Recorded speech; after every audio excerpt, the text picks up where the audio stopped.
Is this a heist as well? Eric, we got a heist going on with this Harley Quinn? I think they're stealing people's money with this book, so maybe it's a heist. Oh my God. I didn't even ask you beforehand if you like this or not, but I kind of figured Harley Quinn. It's just number meandering 15. with bullshit Oh to the my point God, where it just wants to have a reveal, but it has a little else to do. Even when Harley Quinn has to freaking, dress up like a lumberjack to go get some big belly burger while her and Batwoman just discuss stuff on a freaking building.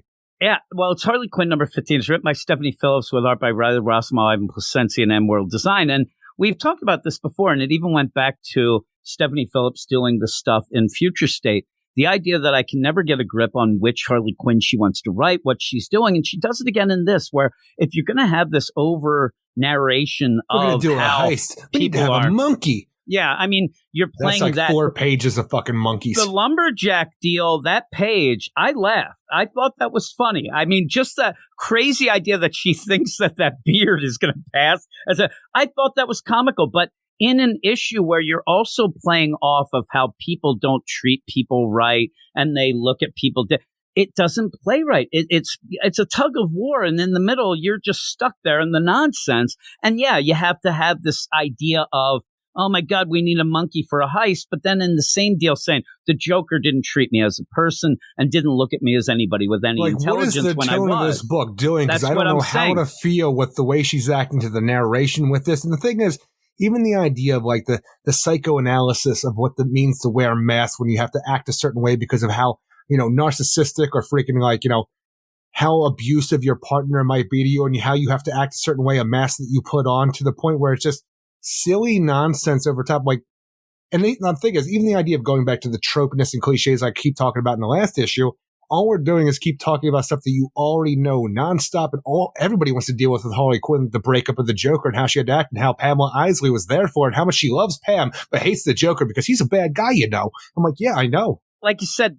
you have this deal where if you're going to go, and I laughed, that lumberjack, yep, it's me and the missus, and here I am, Mr. I mean, they're in the middle of Gotham. I'm a lumberjack, and it's okay, and that's fun. Go with the fun. Go with that. It was fun until she ordered what I would order for myself. I know. Well, I'm glad you brought that up. I'm like, there's the Eric Shea special. But even in that, though, the then go off where you have this to the idea of, well, when you're not your own person, you're wearing masks and you're trying to get involved and you'll end up being somebody you're not there or whatever there. It gets lost in the shuffle. I mean, and it seems to be on repeat going on that really doesn't play out well. In the meantime, you're introducing or reintroducing a cop that never was really introduced in this. You just get, hey, check out this. Like somebody has told her to check out the file as if she's been tipped to go check this out. And then just to say,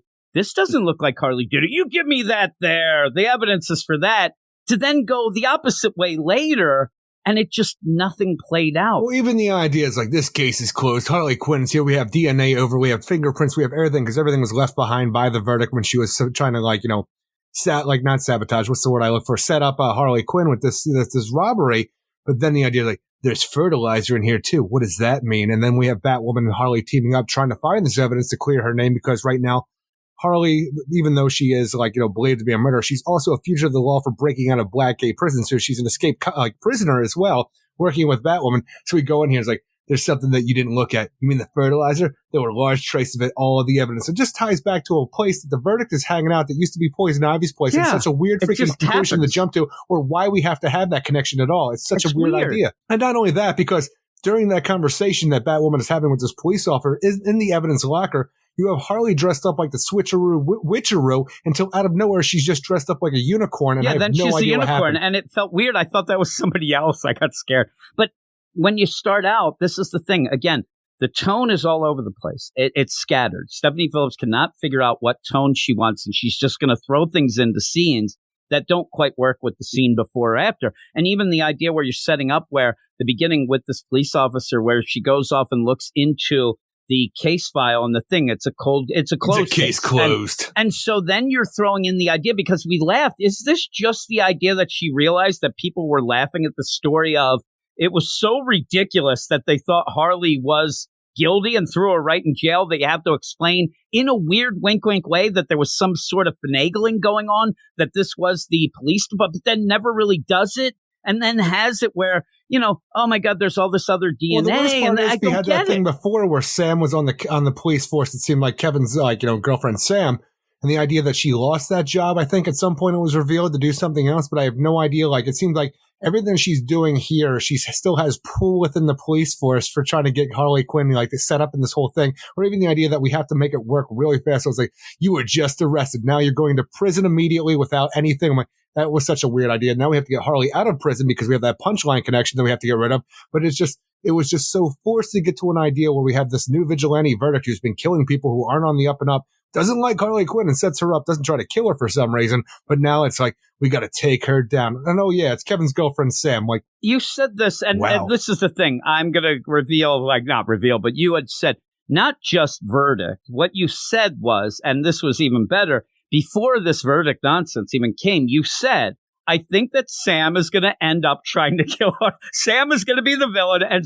that's how easy it was. She just had an immediate disdain for Harley at the museum, and it was never brought up or talked about. I'm like, what happened? And so you said eventually Sam will be something she's going to try to get rid of. Not that you knew it was Verdict at that point or whatever, because there was no Verdict at that point. It almost seemed like a weird jealousy that Sam was out of her mind and didn't like all the time that Kevin was spending with Harley, or all the freaking, the love that he seemed to have for her because, Sam's the new girl, and it seemed weird. Yeah, and it was Harley and Kevin like brother and sister, but she took it as being real upset. So you said eventually, I know that Sam's going to be a villain. When Verdict is introduced, you said right away, there it is. There's Sam's Verdict. And the play is you thought that it was so over the top going towards it that it couldn't be. You actually thought, but no, because everything in this book is forced. Even at the beginning, I don't is get such it. A misdirection where I'm going back trying to look for the subtle clues that maybe creators might put in there. Where Verdict has a different, eyebrow color than Sam, but it doesn't matter. Yeah, it doesn't matter. And I mean, even the beginning, the way that this sets up, you have a funny little scene where this guy comes in and is like, oh, man, hey, Ralph, you're back again. I'm telling you, I worked for the Batman. Call him. I ended up that you stole a purse. Oh, they had drugs in it. It was that's okay. But then in that, the police officer just walking by, muttering to herself, this city says I need box. Where's that from? What is the setup? What is she doing to have to go? Who gave her? Did somebody tip her to go check this? She just walks in and grabs the Harley Quinn box and says, oh my God, this looks like Harley Quinn wasn't guilty. This guy comes in, put that back. She's guilty. All right. What is the progression of this? I don't get it. And then you end up having, out of nowhere, because Stephanie Phillips thinks that setup of the box is there. So we got to go and get your evidence. And then they break in to get the evidence, but then it's the same cop who's there to stop them, but then seems to know that there's something wrong going on, even though Harley at this point can't even help herself, but just acting completely insane. This is where you are trying to give a narration of how smart she really is and how people don't look at her in the right way because she is smarter than they give credit for. And she's there yelling about monkeys and holding somebody up with a Joker fish. You're not playing the game right here. You're not doing what you should be doing here. And then karate chops and fights and whatnot. But with that, then they end up it is Fertilizer, Pamela Isley. Oh, Verdict's just there. Why? How? Where did this set up? Where did this come from? And then you end up a big fight here. And why would Verdict be there at an old stomping ground of Harley and Poison Ivy? I mean, in the beginning, and I was going to bring it up, and I'm glad that we got to this, where I thought when you said, I think that the Sam is bad, I thought what she was going to do is try to become Harley herself. Try to dress up like Harley, maybe do some weird things like that. Not Verdict, where she goes and scoops out the eyes of people who have... the setup of that isn't even playing out in this Harley story. The idea that she goes and, she may say, people are accepting you more now, you deserve to be done, but you gotten past that to just be jealousy when the setup was criminals getting eyes scooped out, whatever. And then at the point, Batwoman actually says somebody's done some looking in. There was actually more murders afterwards like this after Harley was in jail. And they're like, you're right, I guess she is innocent. Huh. But why is Verdict hanging out in this old place where Harley and Poison Ivy used to stay? That is not a connection that seems to be anything. And they come and then you get a explosion. We got to get Rebel Radio Riddler, Verdict, Man Ray, and even freaking Lockup, together to be the Justice Squad. Yeah, just be the Justice Squad. And so there's a big explosion, and you're like, oh my God, they're trying to say, everybody okay, everybody okay. Suddenly Kevin, who is, a gem in this book and is really in a story that should have more of him in it. He's been relegated to just cooking things in the background, and I want more of him. He ends up hearing a crash, and then he goes and sees that Sam is indeed Verdict. Help, and please, I thought that, is she bleeding out on the floor? Like, here's where I get the Riley Rossimo deal is that a shag carpet or is she fully bleeding out? I don't know. It looks like a carpet to me, but it's a weird deal. It's a weird kind of carpet there, but you never know with them. Even at that, when Kevin goes, Sam, what happened to his one eye? It's completely black. I feel like we've had that in different things, but it's such a weird thing. Like, it's almost like it's his dead eye. I don't know. Yeah, he's got a dead one. That's the one eye that he used to see if that tattoo was any good. But yeah, she's there. Oh my God, Sam. And then the best is you get Verdict's origin revealed next. I'm like, really? Next issue, do we Verdict's care? origin revealed. And this book we end up having in a couple months. It's going to go weekly. Very weekly. But why this? The book isn't selling very well anymore, and the story's nonsense. I just want Harley, Kevin, and Solomon Grundy. That's all you need. I want that in this book because that's when the book shined until it had to be a Fear State tie, and it never got back on track. Fear State hit, and it never got back because we were really enjoying it. Yeah, we even started liking the Riley Rossimo art. It's not our cup of tea, but we started liking all that. And then this book just seems like it's just scattered.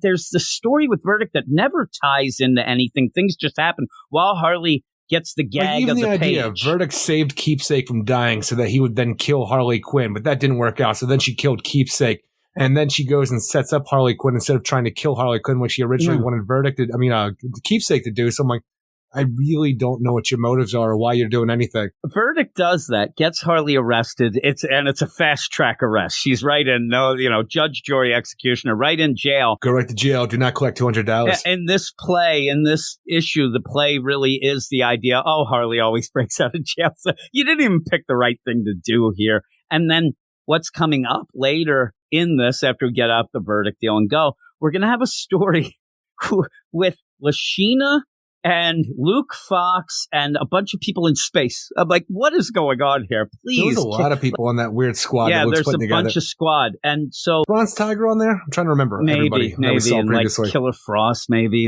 But with all that, you had a really good thing going with Kevin and Harley and Solomon Grundy, the idea of Harley being like the den mother to these people who never got a second chance and never had people. It almost became what we had in Catwoman with the second chancers, but in an actual legitimate way that felt okay.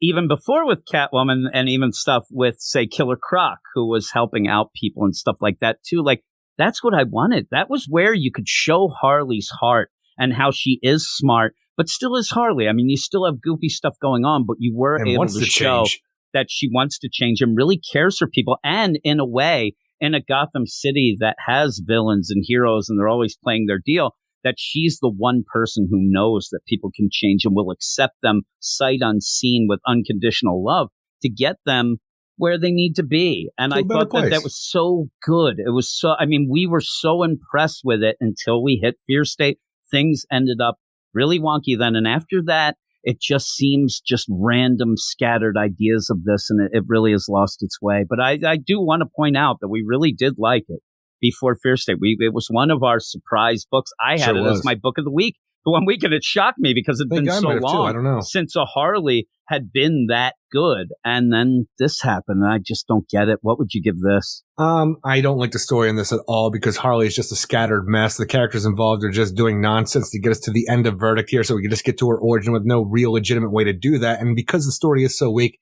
I don't like the art as much as I was when the story was booming. So I'm giving it a 4 out of 10. Yeah, I'm giving it a 4 out of 10 as well. It's a shame. Actually, because I do like Harley, and I like when somebody does try to elevate the character in a spot right now where you still have people arguing, should she be a hero, should she not? And we have some stories with Dark Crisis where it looks like she might even be on the Justice League, and you have that argument going on. You're not doing any favors here. You're just making her goofy. Then in the back field, trying to backdoor, well, she's not that goofy, she's smart, but we'll get goofy because it's like the best of no worlds. You're trying to get too many things going on.